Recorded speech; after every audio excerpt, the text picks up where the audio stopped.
റഷ്യയിലെ മുൻ പ്രതിപക്ഷ നേതാവ് അലക്സി നവൽനി ജയിലിൽ മരിച്ച സംഭവം ലോക രാജ്യങ്ങൾ കടുത്ത പ്രതിഷേധത്തിലാണ്. മാത്രമല്ല ഈ കൊലപാതകത്തിൽ പുടിന് പങ്കുണ്ട് എന്നുവരെ ലോക നേതാക്കൾ പറഞ്ഞു വയ്ക്കുന്നു.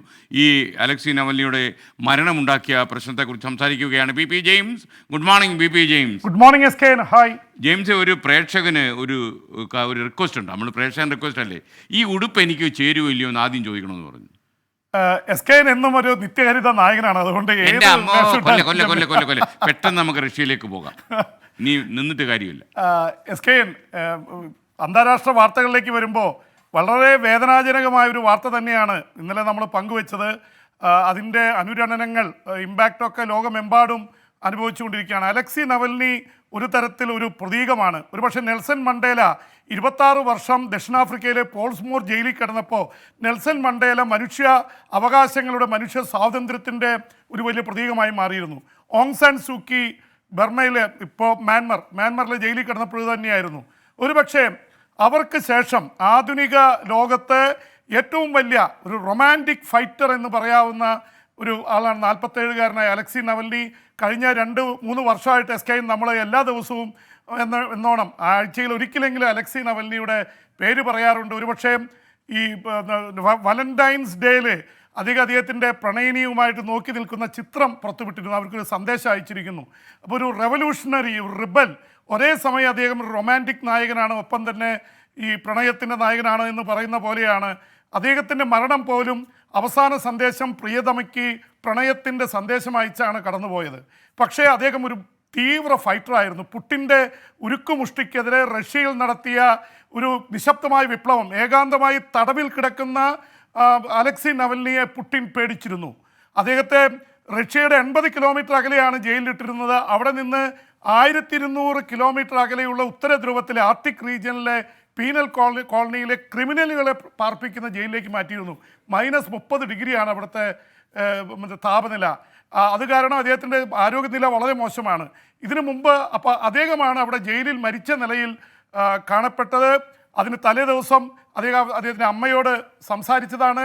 വളരെ ഇതായിട്ട് ഉഷാറായിട്ടിരിക്കുന്നു എന്നാണ് അമ്മ റിപ്പോർട്ട് ചെയ്തത്. അതിന് തൊട്ട് മുമ്പത്തെ ദിവസമാണ് വാലന്റൈൻസ് ഡേക്ക് സ്വന്തം പ്രണയിനിക്ക്, ഭാര്യയ്ക്ക് യൂലിയ നവൽനിക്ക് അദ്ദേഹം പ്രണയ സന്ദേശം അയച്ചത്. അദ്ദേഹം മരണമടഞ്ഞിരിക്കുന്നു എന്ന് മാത്രമല്ല, ലോക രാജ്യങ്ങൾ മുഴുവൻ പ്രതിഷേധത്തിലാണ്. SK America, Europe.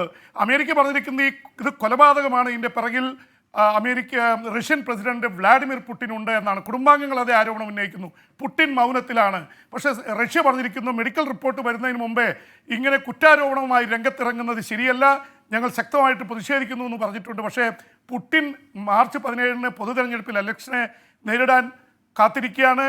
കഴിഞ്ഞ ദിവസം നവൽനി സോഷ്യൽ മീഡിയയിലൂടെ പറഞ്ഞിരുന്നു പുടിന് വോട്ട് ചെയ്യരുത്. ഒരുപക്ഷെ അദ്ദേഹത്തെ പ്രകോപിപ്പിച്ചത് അതാകാം. അല്ലാതെ ഇത്രയും ആരോഗ്യവാനായി ഇരുന്ന ഒരാൾ പെട്ടെന്ന് മരിച്ചു പോകുന്നതിൻ്റെ കാരണം എന്തെന്നറിയില്ല. എന്തായാലും ലോകമെമ്പാടും പ്രതിഷേധം ഉയർന്നിരിക്കുന്നു. SK. BP James. ഇപ്പോൾ സുർജിത്ത് അയ്യപ്പത്ത് ഒരു കാര്യം അറിയിക്കുന്നുണ്ട്. ബേലൂർ മഗ്ന എന്ന കാട്ടാന ബാവലി ഭാഗത്തെ വനത്തിലുണ്ട്. പനവല്ലിയുടെ എതിർഭാഗത്തേക്ക് ആന നീങ്ങുകയാണെന്ന് കോളർ ID ഉപയോഗിച്ച് കണ്ടെത്തിയിരിക്കുന്നു എന്നാണ് മനസ്സിലാക്കുന്നത്. അപ്പോൾ ജെയിംസ്, മറ്റൊരു കാര്യം, ഈ പാലസ്തീനെ സ്വതന്ത്ര പരമാധികാര രാജ്യമാക്കണമെന്ന അമേരിക്കയുടെ നിർദ്ദേശം ഇസ്രയേൽ തള്ളിക്കളഞ്ഞു. മാത്രമല്ല ഇന്നും ആക്രമണത്തിൽ 15ഓളം ആളുകൾ കൊല്ലപ്പെട്ടു എന്ന വാർത്ത വരുന്നുണ്ട്. SK ഈ പാലസ്തീൻ, ഇസ്രായേൽ 2 സ്വതന്ത്ര രാജ്യങ്ങൾ, 2 സ്റ്റേറ്റ് തിയറി 1948-ൽ ഇസ്രായേൽ രൂപീകരിച്ച കാലം മുതലേ ഉള്ളതാണ്. പക്ഷെ അന്ന് ഇസ്രായേൽ രാജ്യമാക്കാനുള്ള തീരുമാനം അംഗീകരിച്ചു.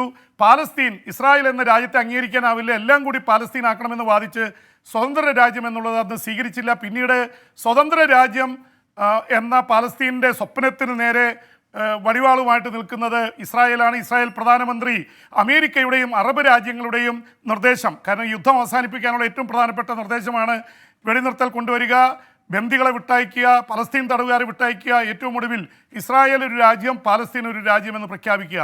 പക്ഷേ അതിനെ ഇസ്രായേൽ പ്രധാനമന്ത്രി ബെഞ്ചമിൻ നെതന്യാഹു ഈ മണിക്കൂറുകളിൽ പറഞ്ഞിരിക്കുന്ന SK അങ്ങനെ ഒരു സ്വതന്ത്ര രാജ്യം പ്രഖ്യാപിക്കാനാവില്ല. അവർ ഒക്ടോബർ 7 നടത്തിയ ഭീകരാക്രമണം എന്ന പേരിൽ ഹമാസ് നടത്തിയത് അതിന് കൊടുക്കുന്ന സമ്മാനമായിട്ട് മാറും ഈ പാലസ്തീൻ എന്ന രാജ്യ രൂപീകരണം. അതുകൊണ്ട് എതിർക്കുന്നു എന്ന് ഇസ്രായേൽ പറഞ്ഞിരിക്കുന്നു. പക്ഷേ ലോക രാജ്യങ്ങൾ മുഴുവൻ പാലസ്തീൻ എന്ന സ്വതന്ത്ര രാജ്യം രൂപീകരിക്കണമെന്ന വാദത്തിലാണ്. ഇതിനിടയിൽ ലോക രാജ്യങ്ങളുടെ മുഴുവൻ മുന്നറിയിപ്പിനെ അവഗണിച്ചുകൊണ്ട് ഇസ്രായേൽ റഫേൽ ആക്രമണം വീണ്ടും ആരംഭിച്ചിരിക്കുകയാണ്. അവിടെ നടത്തിയ ആക്രമണത്തിൽ 15 പേർ കൊല്ലപ്പെട്ടു എന്ന വാർത്ത വരുന്നു. 14 ലക്ഷം പേരാണ് അവിടെ അഭയാർത്ഥികളായിട്ട് തിങ്ങിക്കൂടി കഴിയുന്നത്. 2.5 ലക്ഷം പേർക്ക് താമസിക്കാൻ മാത്രം കഴിയുന്ന ഈജിപ്ഷ്യൻ അതിർത്തിയായ റഫയിൽ 14 ലക്ഷം പേരുണ്ട്. ആക്രമണം ശക്തിയായാൽ ഒരുപാട് പേർ കൊല്ലപ്പെടാൻ സാധ്യതയുണ്ട്. ഇപ്പം തന്നെ 29,000-ൻ്റെ അടുത്ത് എത്തി നിൽക്കുകയാണ് മരണസംഖ്യ. ഇന്നലെയും കൊല്ലപ്പെട്ടു നിരവധി പേർ. അപ്പോൾ അതുമാത്രമല്ല, നാസർ ആശുപത്രി തെക്കൻ ഗസയിലാണ് SKN, അവിടുത്തെ ഏറ്റവും വലിയ ആശുപത്രികളിൽ ഒന്നാണ്. അവിടെ ഇസ്രായേൽ സേന ഇപ്പോഴും റെയ്ഡ് നടത്തിക്കൊണ്ടിരിക്കുന്നു. ആയിരങ്ങൾ ഒഴിഞ്ഞുപോയി. ഓക്സിജൻ കിട്ടാതെ 5 രോഗികൾ മരണമടഞ്ഞു. യഥാർത്ഥത്തിൽ ഇസ്രായേൽ മുഴുവൻ വളഞ്ഞു വെച്ചിരിക്കുന്ന ആശുപത്രികളിലൊന്നും കയറാൻ പറ്റാത്ത അവസ്ഥയാണ്. ഈ യുദ്ധത്തിൻ്റെ കാരണമല്ലാതെ തന്നെ ഒരുപാട് പേർ മരണമടയുന്ന അവസ്ഥ. പട്ടിണിയാണ്, ഭക്ഷണമില്ല. ഇസ്രായേൽ ഈജിപ്തിൽ നിന്ന് അതിർത്തിയിലൂടെ ഭക്ഷണം വരാൻ അനുവദിക്കുന്നില്ല. ആ തരത്തിൽ യുദ്ധം വീണ്ടും വല്ലാത്ത അവസ്ഥയിലേക്ക് മാറുകയാണ്. SK